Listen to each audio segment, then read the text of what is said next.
ठरलं तर मग या मालिकेत प्रियाने घडून आणला अर्जुन व सायलीचा मोठा ब्लास्ट, पण दुसरीकडे सचिननी महिपतला दिली साथ. नक्की हे कारस्थान झालं तरी कसं, हे पाहण्यासाठी व्हिडिओ शेवटपर्यंत नक्की बघा. तर महिपत जेलमधून साक्षीला फोन लावतो आणि म्हणतो, साक्षी, मी तुला जी खबर काढायला सांगितली ती खबर काढण्यासाठी तू बाहेर पडायची काहीच गरज नाहीये. माझ्या माणसांना सांग, ते जे काही करायचे ते करतील. आता मी फोन ठेवतो. जर तुला काही अडचण आली तर ह्या नंबरवर फोन कर. आणि आता मी ठेवतो फोन. महिपत नागराज जवळ जाऊन म्हणतो, होय नाग्या, ही प्रिया विश्वास ठेवायच्या लायकीची आहे का रे? त्यावर नाग्या म्हणतो, अजिबात नाही. कसं आहे, तिच्यावर विश्वास ठेवायचं म्हणजे विषाऱ्या नागिनला आपल्याच खांद्यावर खेळवण्यासारखं झालंय. पण काहीही झालं तरी ह्या विषाऱ्या नागिनचा फायदा आपल्याला करून घ्यायलाच हवा. आता नाग्या महिपतला म्हणतो, मला खरंच वाटते की ती आपल्याला सोडवण्याचा प्रयत्न करेल, कारण तिचेच हात दगडाखाली अडकले. त्यानंतर आता प्रिया वकिलाला घेऊन जेलमध्ये येते. महिपत वकिलाला म्हणतो, एक आठवड्यात नक्की सोडवणार का? त्यावर वकील म्हणतो, हो नक्कीच. आता प्रिया वकिलाकडून स्टॅम्प पेपर घेऊन महिपत समोर ठेवते आणि म्हणते, मी तुमच्या सगळ्या अटी पूर्ण केल्यात, आता तरी माझी मदत कराल का? त्यावर महिपत प्रियाला एका गुंडाचा नंबर देतो आणि म्हणतो, हा माणूस तुझं सगळं काम करेल. वकील म्हणतो, तुम्ही हे सगळं कशाबद्दल बोलताय? तेव्हा महिपत म्हणतो, अहो काय आहे ना, मी इथे आणि माझ्या घरी पाखरे आणि त्यांची काळजी ही घेती म्हणून तिला समजून सांगत होतो. आता प्रिया त्या वकिलाला म्हणते, तुम्ही इथून गेलात तरी चालेल. वकील बाहेर गेल्यानंतर प्रिया विमलला फोन लावून विचारते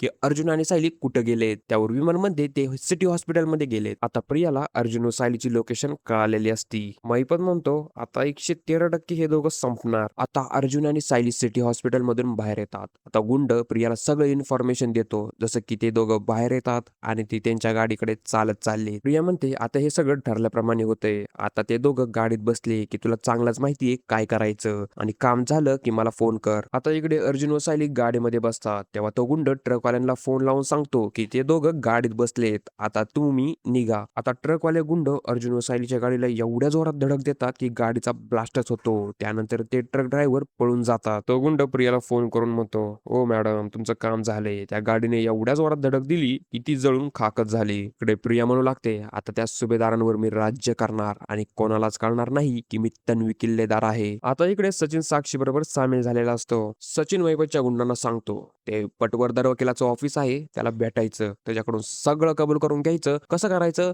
हे तुला माझ्यापेक्षा जास्तीच माहितीये आणि हे सगळं मला फोनवर रेकॉर्ड करून पाहिजे. आता तू जा, मी इथंच बसलोय. सचिनचा गुंड ऑफिसमध्ये जातो आणि म्हणतो, ए वकील, महिपत शिकरेची केस घ्यायची हा? त्यावर वकील म्हणतो, एका माणसासाठी एवढी जण का? त्यावर गुंड म्हणतो, "यो, ह्या आधी कोण आलं होतं का? त्याचं नाव काय आहे? सांग लवकर." त्यावर वकील म्हणतो, तन्वी सुभेदार आल्या होत्या. आता तो गुंड बंदूक काढून वकिलाच्या कपाळावर ठेवतो आणि म्हणतो, तन्वी सुभेदाराने तुला जे काही सांगितलंय ते सगळं आम्हाला सांग. तेव्हा वकील घाबरतो आणि म्हणतो, सांगतो सांगतो. आता तो गुंड फोन काढून व्हिडिओ रेकॉर्डिंग करतो. आता वकील म्हणू लागतो, मला तन्वी सुभेदारांनी सांगितलं फक्त नागराज आणि महिपतला बाहेर काढण्याचा खोटा दिलासा द्यायचा आणि बाहेर एक मोठा ऍक्सिडेंट घडून आणायचा. तिला महिपत आणि नागराजला कधीच सोडवायचं नव्हतं. फक्त अर्जुन आणि सायलीला ठार मारण्याचा प्रयत्न होता. तर प्रेक्षकांनो, काय जबरदस्त ट्विस्ट दाखवलाय. हे सगळं पाहून मला तर खूपच भयानक वाटलं. आता त्या गुंडांनी सगळी रेकॉर्डिंग सचिनला आणून दिलेली असते. त्यानंतर आपल्याला दाखवलंय की प्रिया रडत रडत घरामध्ये येते आणि म्हणते, तुम्ही सायली व अर्जुनची न्यूज नाही का बघितली? तेव्हा प्रिया फोन काढून अश्विनला देते. आता त्या न्यूज मध्ये सांगितलेलं असतं की पनवेलमध्ये अर्जुन व सायली यांच्या गाडीचा भीषण अपघात झालाय. हे ऐकल्यानंतर कल्पना जोरजोरात ओरडू लागते, रडू लागते. त्यावर प्रतापराव तिला सांभाळण्याचा प्रयत्न करतो, पण कल्पनाला चक्कर येऊन ती